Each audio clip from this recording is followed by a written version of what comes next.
let's take this guy.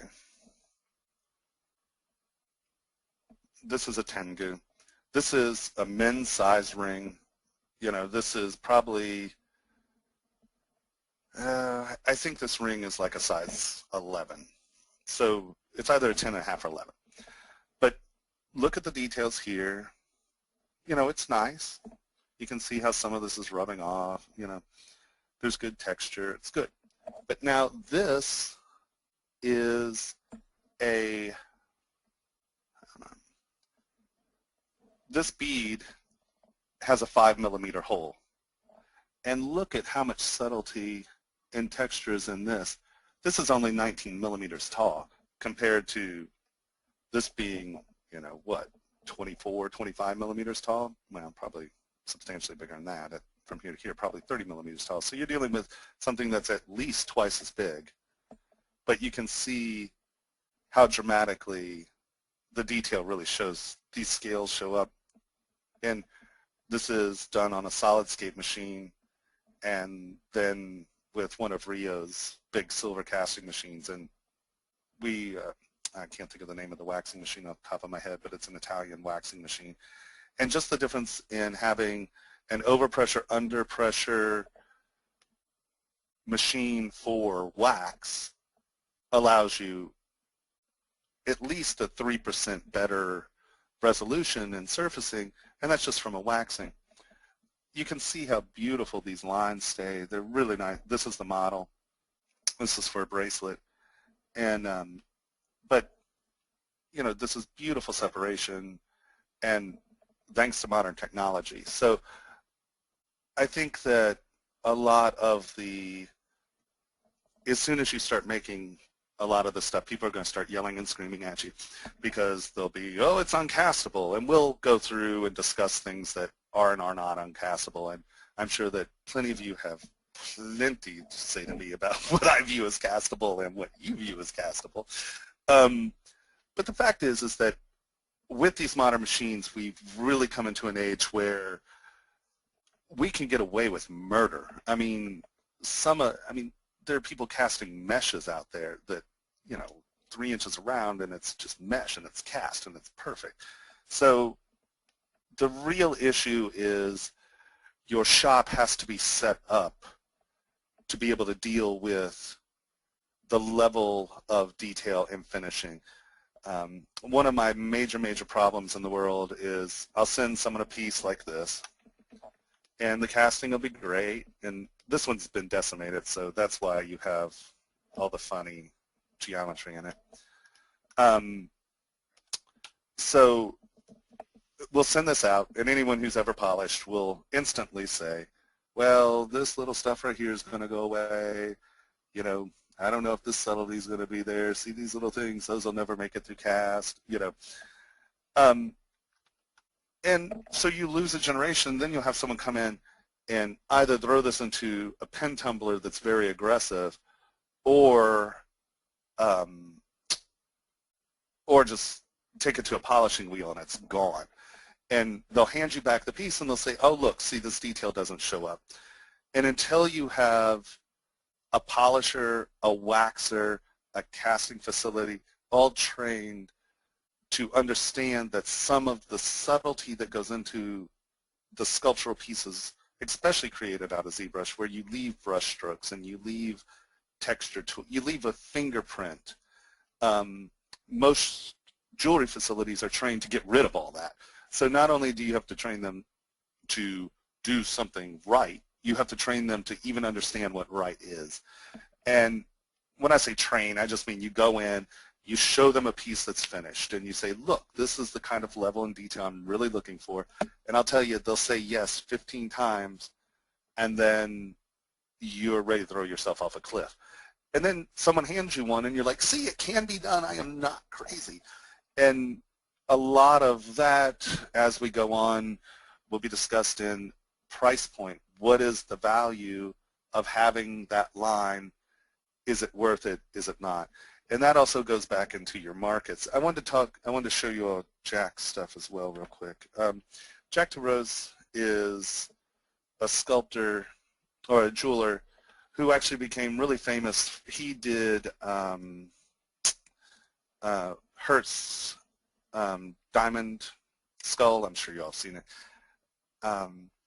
And so he did a line, and I believe, I don't remember if the base setup he did was in ZBrush or if it was in one of the other programs that did the scanning of the skull, and he brought in scan material and hand figured it out. And so he plotted all this out on the computer.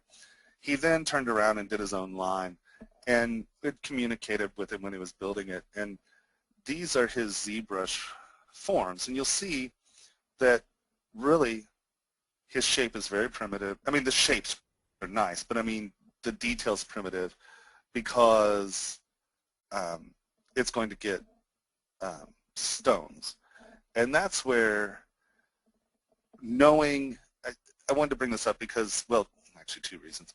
One, knowing what your end result is going to be and why is really important, because you could go in here and sculpt all these details, but it goes away. I mean, this was going to be set in stone. You can see these are stunning. And yeah, if I had $1 million at the shop, we could make beautiful things like that too. But he's got some exquisite stone setters. Now, he didn't do the stone setting. He had professionals do the stone setting, but this is what he produced. And no, that's not it. But the other thing that we had just that I just sort of hit on was this is the stuff that is in his mind. These are the things that he had a lot of passion for, and you can tell they're beautiful. There's a lot of really interesting work, a lot of really interesting thought. Like these fluoresce, and I have a big fetish for fluorescing. That was one of the things we had talked about. The rubies and the diamonds all fluoresce, so under black light these glow. They're really neat pieces. And so he has all this thought and energy into this artistic work, but these are the pieces that he's out there selling in these big stones. And I just find it interesting because, I mean, these are beautiful and, you know, very much marketable. You know, this is what someone who has, you know, an aquamarine that big wants to wear around. And I don't know if they sell or not. I'm assuming they're selling because he's producing some really hellishly expensive things that you have to have a lot of overhead to make. But I have a feeling that, you know, this is a very limited market, and that's why he has one of these. And these are the kind of pieces that, you know, he's selling. But to me, those seem very incongruous. And when I started working at Green Lake, it was one of the real problems I had switching to bridal, because I just see it's going to work. I know it works. Just do it. I know you hate it, and that's why all the jewelers hate me. But you know what? All I can say is, look, it works. Someone out there can do it. Now, to be fair, my opinions of what works and what doesn't work has changed dramatically after working at Green Lake. And actually, going to Green Lake was incredibly good for me, because what I had a problem with, or what my problem as a designer of jewelry is that, honestly, I don't care about a lot of stuff. You know, this ring was kind of funny because it was done for Paul's book, but it wears like crap because it's super thin right here, and it flops around, and if your finger is not the perfect size for it, then it flops. But to be fair, this was never really designed to wear. We built it so we had the piece that went along with the book. This was really designed to show, oh, this technique, this technique, this technique, and I really wasn't concentrating on wearability. And that is something that you have to concentrate on, because this ring is beautiful. This ring looks great. People love it everywhere they see it. But you put it on, and it wears like crap. And no one's going to spend $11,248 on a ring that doesn't wear well. And so as you start, and to be fair, I was not designing this to wear. It was for the book. And we just, like I said, we just made it so we had an object. Jim was really good about that. And so in turn, it's really a beautiful object. It's not a good ring. Where the skull rings, I spent a lot of time and energy milling waxes out and seeing how they fit and how the thickness here on the edges compared to the belly and the head and the weights. And I've been told repeatedly that the skull rings, for as big and as odd as you think they are, they wear incredibly well. And so I spent a lot of time and energy early on trying to figure out what wore and what doesn't. And when I went to Green Lake, well, that one wears well, but hold on, let's go to bridal collections. My transition into bridal,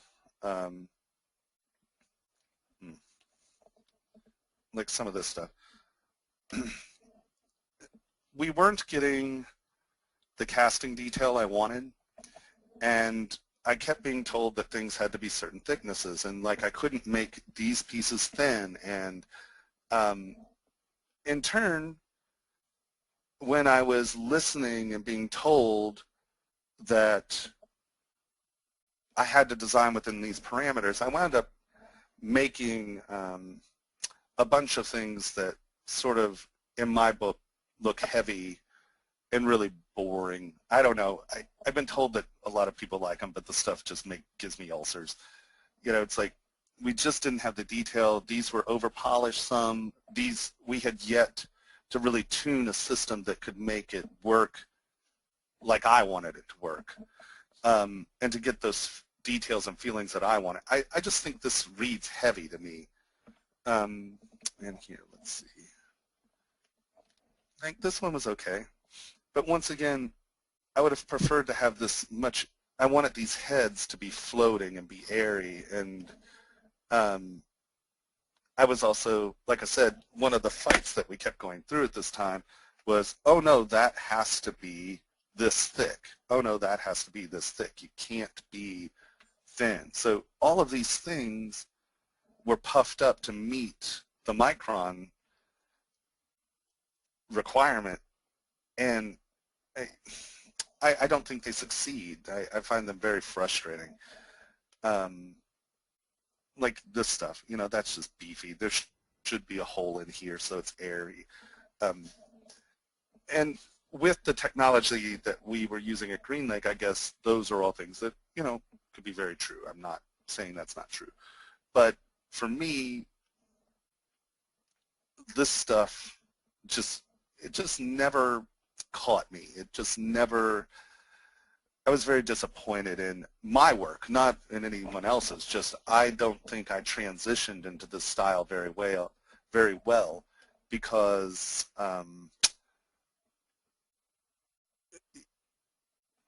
I was working off what people told me the minimum requirements needed to be and such. And then I did this one and I just did it. And I think this one worked much better. And we didn't get there's some things that kind of bothered me, but you can see that this one just is a livelier piece of jewelry. And,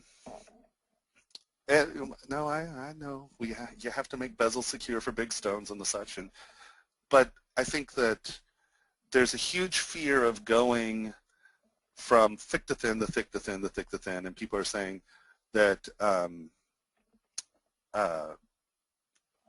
you know, these are hard to do, they don't do, it doesn't happen. And like this piece I think actually worked very well, and these were perfectly thick and thin.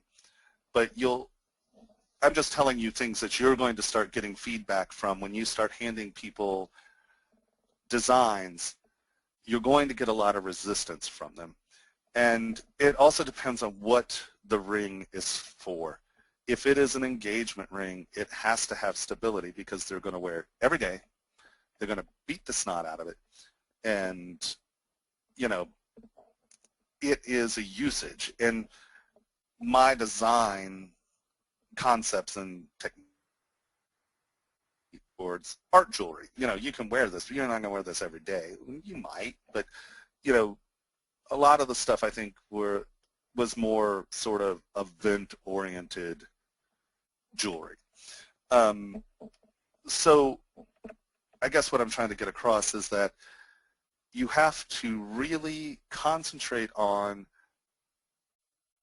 what the piece is going to be used for, where the level of detail is counterproductive, where the things that you retain, you want to be able to retain the things that are important to you and what are not. Obviously, I guess. But here, let's just run through these. We were going to do a line, or we were going to do a bunch of bands. So the one thing that I think about men's wedding bands is that they suck. And I was like, oh, okay, well, let's make some interesting things. Now, what I learned is this is a really tiny, tiny detail. And I found that something that repeats that often, that big, you don't see it, you don't notice it. So this looks really good right here. If it was a bracelet, this would be a great bracelet, not a good ring or not a good band. The detail goes away, it winds up actually being too flat, and the repetition is so small when on the hand, it just really didn't fly. This actually looked beautiful. This turned out great. And the lines are simpler, and when you take this, and it also looked good in gold, they sandblasted and then just high polished the tops, and this actually read very, very well. This was sort of a tire pattern. It was taken off of this motorcycle tire that this guy wanted, and I turned it into a Celtic knot motorcycle pattern. But once again, you would say that, oh, this is too small, it doesn't repeat. But these are very deep, nice. This one actually isn't the production model. This separation's a little deeper. That's the other problem when working with ZBrush. If you're rendering, you want to render something that looks like this. But you'll need a render model and a fabrication model, because sometimes it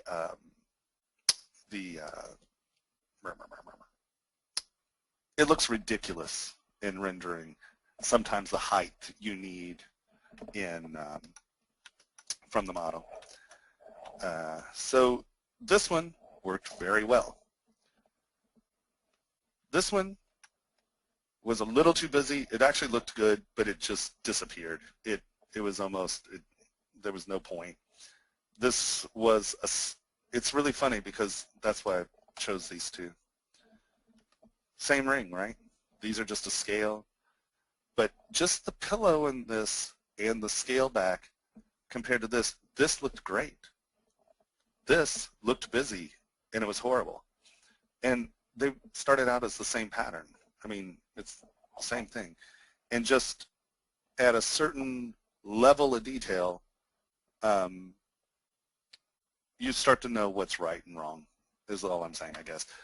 I'm trying to, for this first class, I'm just trying to get these things out there to you guys. I hope I'm not boring you to death. And since I hear no response, I assume that I'm awesome. Yeah, no, actually everybody is enjoying it. Lots of good information. Good. I'm like, yeah, everybody's like loving it, all good, awesome. So this pattern is the other one here. Yeah, this is why I was showing these two. This one, once again, actually turned out great. They sandblasted it again, then polished it, and it looked really nice. This one was a little busy, but it was kind of cool. It looked much more like a reptile skin. And if this was done in like in bimetals, like if you did a green gold and a yellow gold, I think this could be really exciting. But where you would think that this won't read compared to this, these are much bigger patterns. But how the light works and just how the casting comes out, if these get muddy, this is muddy. Where if this gets a little muddy, you still have a distinctive clean line that even if someone butchered this in polishing, this stuff will still show. And, okay, here, these were the other ones. This one actually turned out rather nicely. It was a little wider than this. It wound up, I think, like in the 11.5 mil range.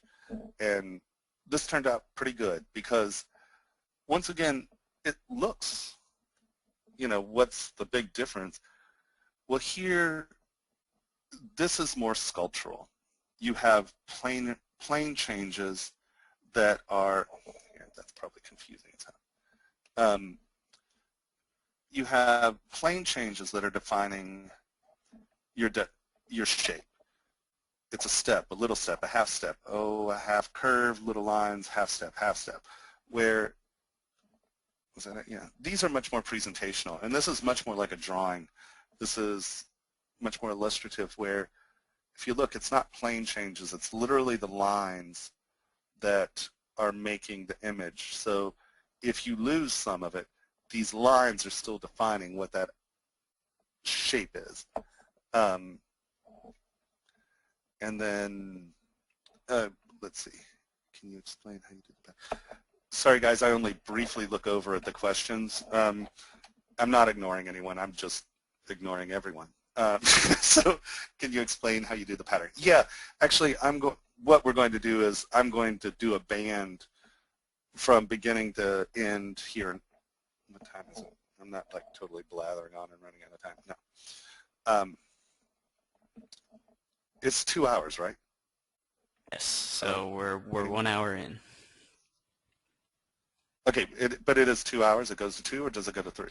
It's 2. 2 hours. Okay, good. Whew, sorry. You were like, those two things were the same answer. I don't add so good.